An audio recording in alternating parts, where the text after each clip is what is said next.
So she tells me this. So I call up Marty Walsh. He wasn't the Secretary of Labor, but, he was pushing hard for us to make the endorsement. I'm like, let me ask you a question, Marty. Excuse my French. Who does this lady think she is? Like, if I want to support from any organization, I am not going to point my finger in someone's face and say, you better get on board or else. But that's the attitude of this whole party. What's going on, everybody? Thank you all for joining me today. If you haven't already, please make sure you hit the like button, subscribe to the channel if you're new to the channel, and most importantly, please make sure you follow me on Telegram at TD Media Group to help circumvent social media censorship and shadow banning. With the introduction out of the way, let's get into today's news. And today, we have to speak about Kamala Harris. I know we all want to forget about her, especially given the fact that she got completely washed in the election, but I think it's very important to continue to expose Harris and her campaign as much as we can and as much as possible whenever the opportunity arises, because understand, when you're exposing Kamala Harris and you're exposing her very fraudulent campaign, it's not just exposing her, but you're exposing the DNC as a whole. You cannot separate the two as if they're two separate entities. They are one and the same. So that's why I think it's really important to keep this going whenever the opportunity arises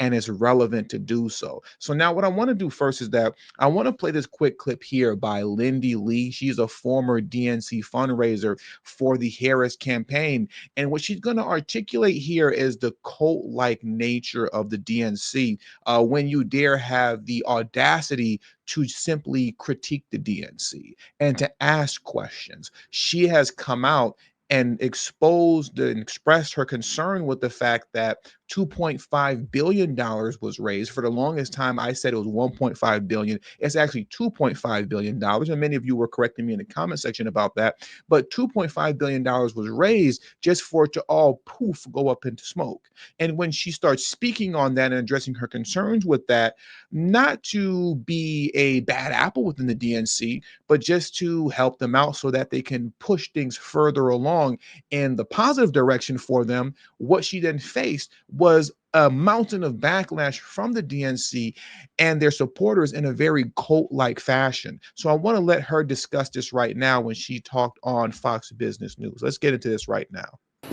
Ashley, Merry Christmas. It's wonderful to be with you. Merry Christmas. This has been a long time coming. My initial disillusionment became clear when I realized that they burnt essentially set $2.5 billion on fire. They raised $1.5 billion through the campaign, another $1 billion through the super PAC Future Forward. And there's been no accountability. We still haven't gotten any answers as to why Oprah, a billionaire, got $2.5 million through her production company. Why couldn't she pay for it? She's an oligarch. She could have just paid for the production costs herself.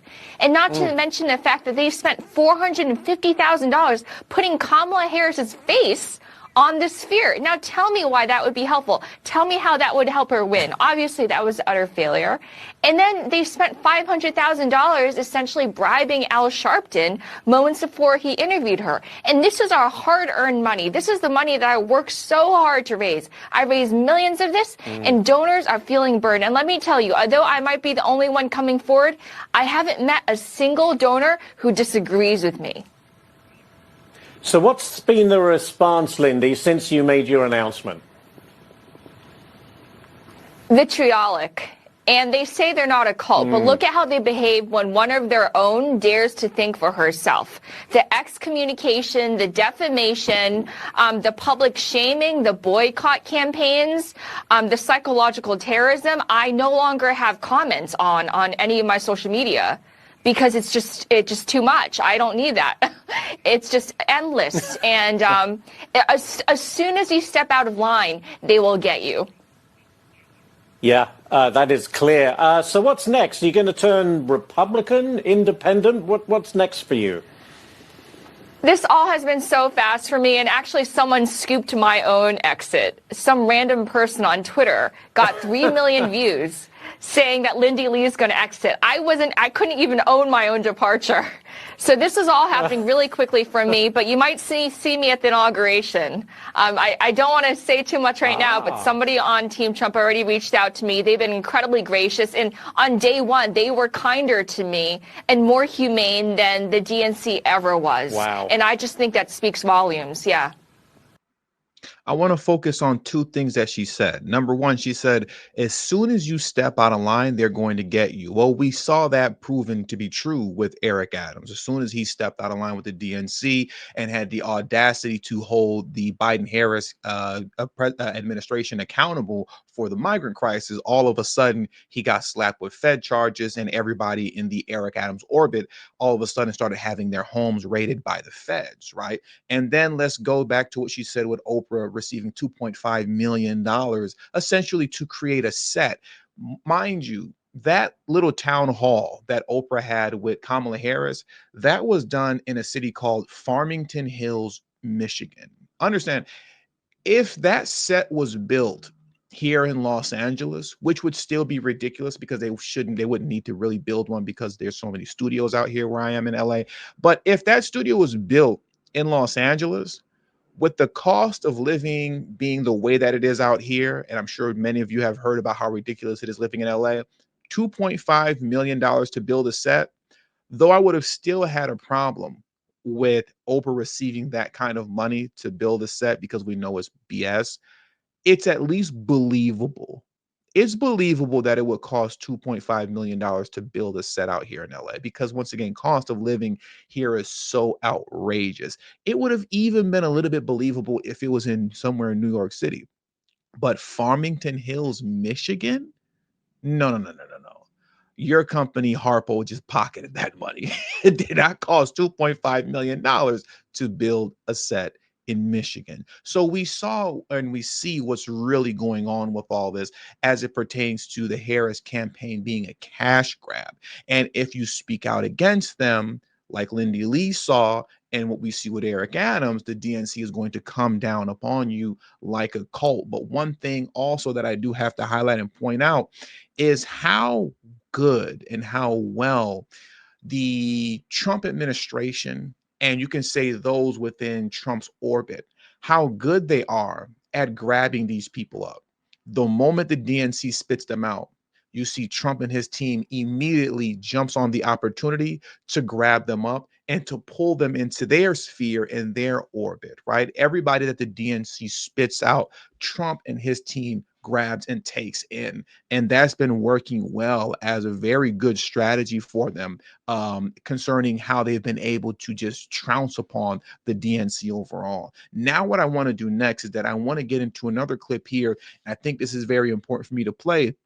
It's coming from Shan OBrien, who was a Teamster president. And remember, the Teamsters never took a position as it pertains to who they endorsed, though when they did do their internal polling for the Teamsters within that union, overwhelmingly the members wanted to endorse Trump. But officially, they never took an official position in terms of as far as who they actually endorse. Now, I want to play this video here when Shan OBrien sat down with Tucker Carlson, because what he's going to discuss and articulate here is the arrogance of the Harris campaign. But understand, as I stated earlier, you cannot separate the Harris campaign and Kamala Harris from the DNC. The DNC and Harris are one and the same.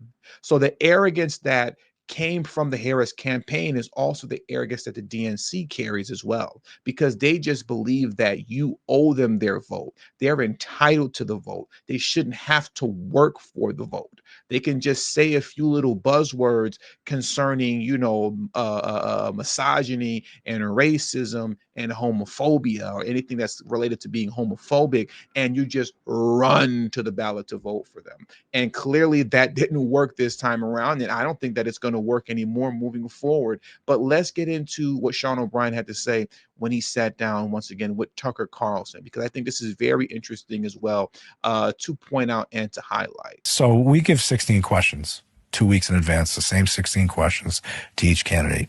So, RFK answered all 16 questions probably most of them didn't answer them how we would like them to answer them, but they answered them.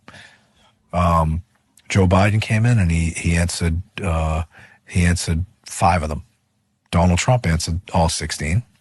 And then when Biden drops out of the race, but prior to Biden dropping out of the race, he's in the race around June or May. One of my vice presidents, a woman named Joan Corey out of my local, she sits on our general executive board, was at an event with Vice President Harris. And, you know, they're going through the line to get the picture, and Joan introduces herself to Vice President Harris, says, "I'm Joan Corey. I'm on the general executive board for the Teamsters." She goes, "Teamsters? You better get on board. You better get on board. Better get on board soon." Says it to my vice president. To her face? To her face. So she comes back. We have the meeting the next day. Damn. And she tells me this. I thought I was arrogant. That's really arrogant. So she tells me this. So I call up Marty Walsh. He wasn't the Secretary of Labor, but, you know, he was pushing hard for us to make the endorsement. I'm like, let me ask you a question, Marty. Excuse my French. Who does this lady think she is? Like, if I want to support from any organization, I am not going to point my finger in someone's face and say, you better get on board or else. But that's the attitude of this whole party. So fast forward, she finally agrees to come after we were putting pressure on her, you know, basically, because I was doing interviews all over the place saying, we haven't got invited to the DNC. You know, they haven't accepted our invitation for her to come to a roundtable. So she comes to the roundtable. Same format, same questions. Rank and file members are asking her questions just like they asked every other candidate. And they were trying to negotiate with us. She only wants to answer 3 questions. We're like, there's 16 questions here. So she answers 3 of them. And on the 4th question, one of her operatives or one of her staff slips a note in front of me. This will be the last question. And it was 20 minutes earlier than the time that it was going to end. Come on. 100%. And so, you know, you're there trying to get our support. And her declaration on the way out was, I'm going to win with you or without you. She thought that or said it out loud? She said it out loud. That's insane. So that's crazy behavior, actually, if you think about it. It was insane behavior, which at that point in time, I knew she was going to lose. Now, that arrogance, like Shan OBrien stated, that is the attitude of the party as a whole, and is one of the reasons that they lost. But if you were to come and read this article here that I'm going to pull up on the screen right now from the New York Times, will the U.S. ever be ready for a female president? I'm not going to go through this article right now. Maybe at a later date, I might if I make another Kamala Harris video in the future. But if you were to read this article for yourself, many on that side are still living in delusion that Kamala Harris lost simply because she's a woman. Nothing more, nothing less. It's not because she was a trash candidate. It's because she was a woman, and not just a woman, but a woman of color. So they're still living in delusion as to why they lost. And if they can't get this delusion out of their minds and they're still operating in this fashion, they will continue to lose elections to come. And I hope that that's the case, because I don't want to see anybody in the DNC running this country for quite some time, right? Especially with the mindsets that they currently hold within the DNC concerning just about any and everything from how to run the economy to social issues to the border. I don't think we need to see anybody in the DNC running the ship that is America for years and years and years to come. With all that being said, that does it for today's news. So I want to thank you all for joining me today. Please hit the like button on your way out. Subscribe to the channel if you're new to the channel. Share this video on your social media platform. And once again, don't forget to follow me on Telegram and Rumble at TD Media Group. Both my Telegram and Rumble link are in the description box below and pinned in the comment section as well. Thank you all for your time. And until the next video, peace and have a great afternoon.